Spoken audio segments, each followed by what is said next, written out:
नमस्कार, आप देख रहे हैं बिज़नेस टुडे बाज़ार। मैं हूं हर्ष शर्मा। एक बार फिर आपके सामने हाज़िर हूं मैं। इस वीडियो में हम लोग ओला इलेक्ट्रिक पर चर्चा करेंगे। क्यों करेंगे? क्योंकि यहाँ पे 2 अहम सवाल हैं। देखिए, सबसे पहले तो आज अगर आप बात करें तो इस शेयर में करीब-करीब 9% की इंट्राडे के दौरान गिरावट देखने को मिली। हालाँकि संभलता हुआ दिखा स्टॉक, गिरावट घटकर 5% के आसपास पहुँच गई, सेटल होता हुआ वहाँ पर दिखा। लेकिन अब यहाँ पर क्या गिरावट का सिलसिला शुरू होने वाला है? एक सवाल ये है। दूसरा सवाल, जैसा कि आप जानते हैं कि कंपनी लॉस मेकिंग है, कंपनी अभी प्रॉफिटेबल नहीं है बिल्कुल भी। तो ऐसे में फंडामेंटली कंपनी कब तक प्रॉफिटेबल हो सकती है? क्योंकि देखिए, जब कंपनी प्रॉफिटेबिलिटी में आती है तभी असली स्टॉक का मोमेंटम बाज़ार में देखने को मिलता है। तो इस लिहाज से भी समझना बहुत ज़्यादा ज़रूरी है, क्योंकि तब तक एक खतरा बना रहता है कि स्टॉक में किसी तरीके से कोई गिरावट, बड़ी गिरावट ना आ जाए।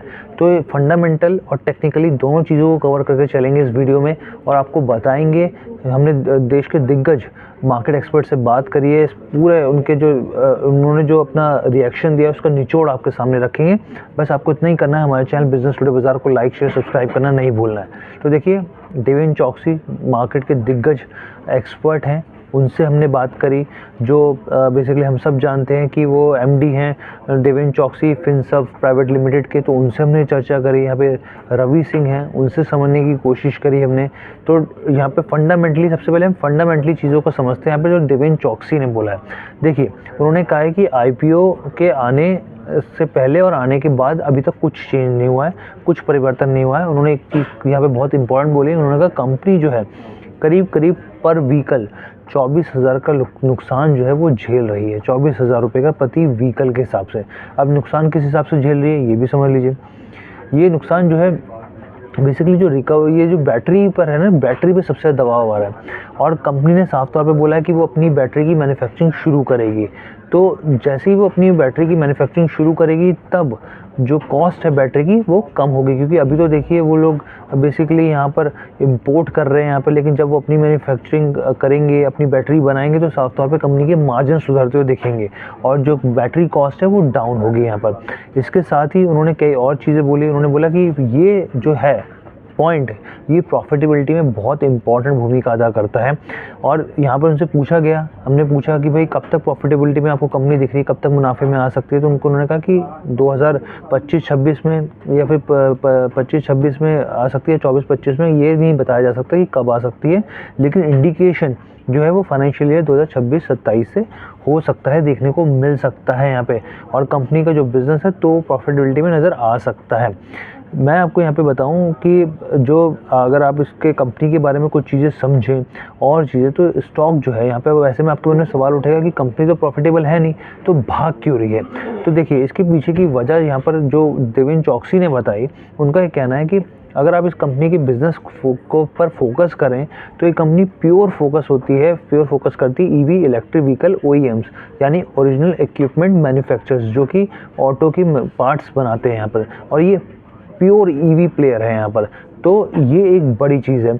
बड़ी चीज़ किस लिहाज से? देखिए, Tata Motors, Bajaj auto, TVS, Mahindra जो है वो भी ईवीज़ में, ईवी पोर्टफोलियो है उनके पास, लेकिन वो प्योर ईवी सेगमेंट में नहीं है।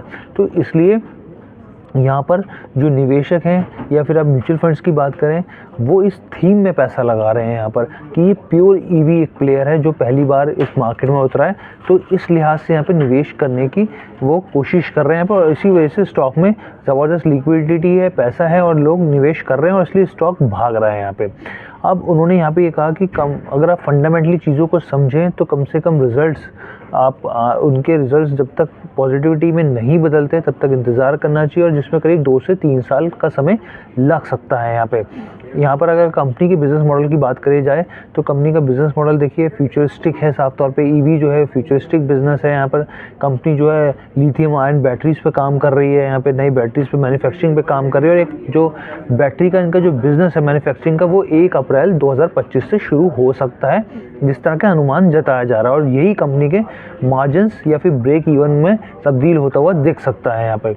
अब हम बात करते हैं फंडामेंटली, हमने बता दिया कि भाई कंपनी कब तक प्रॉफिटेबिलिटी में दिख सकती है, वो भी दिग्गज मार्केट एक्सपर्ट्स के नज़रिए से। अब यहाँ पर टेक्निकली नज़रिया भी समझना ज़रूरी है। तो इसके लिए हमने बात करी रेलिगेयर ब्रोकिंग के जो retail research vice president senior vice president है रवि सिंह जी, उनसे बात करी। उनका साफ तौर पे कहना है कि चार्ट पर ये स्टॉक अच्छा नहीं लग रहा है, अभी इसमें और गिरावट आ सकती है और जो स्टॉक है 110 के लेवल नियर टर्म में जाता हुआ दिख सकता है। और अभी जो मौजूदा भाव जो है स्टॉक है 131 है और 110 के लेवल पे जाता हुआ दिख सकता है, यानी कि गिरावट इसमें और बढ़ सकती है। और यहाँ पे हम सब जानते हैं कि कंपनी का जो कंसोलिडेटेड नेट लॉस है वो 347 करोड़ पे बढ़ता हुआ दिखा है यहाँ पर, जबकि पिछले क्वार्टर साल दर साल के हिसाब से कंपेयर करें तो 267 करोड़ लॉस के सामने 347 करोड़ लॉस आया है यहाँ पे। तो यानी कि कंपनी अभी लॉस मेकिंग है। ऐसे में आपके फंडामेंटल और टेक्निकल का दोनों का मैंने जवाब दे दिया। आपको पूरी वीडियो कैसी लगी कमेंट करके ज़रूर बताइएगा। बिजनेस टुडे बाजार के साथ जुड़ने के लिए धन्यवाद।